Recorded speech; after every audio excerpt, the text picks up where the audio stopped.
Minsan kasi pag malutong na yung wiper natin, lumulutong kasi to sa init, kaya kailangan pag hindi na maganda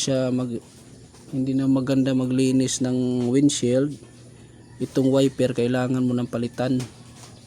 Mura lang to. Pwede ka magpalit sarili mo, nasa 300 lang to pag mga Bosch.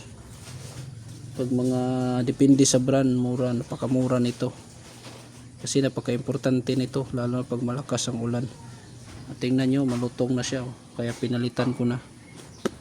Wiper blade Navara 2019 model, ganito lang yun.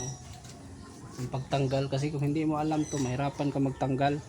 Merong button dyan sa ilalim, hilain mo lang. Ngayon ganun mo lang siya, ayan, tanggal na. Ito ipapalitan ng bago natin. Palitan ng bago. Okay na, start. Sa pagkabit naman, ito buksan mo lang to, buksan mo, pasok mo to ganyan, pasok dyan. Ganito yung pagkabit, then press, yun lang. Okay,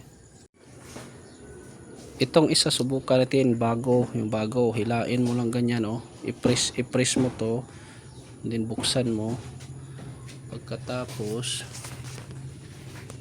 pasok mo lang siya dyan, pasok mo dyan, pasok mo pa ganon. Ayan, pasok, tapos ilak.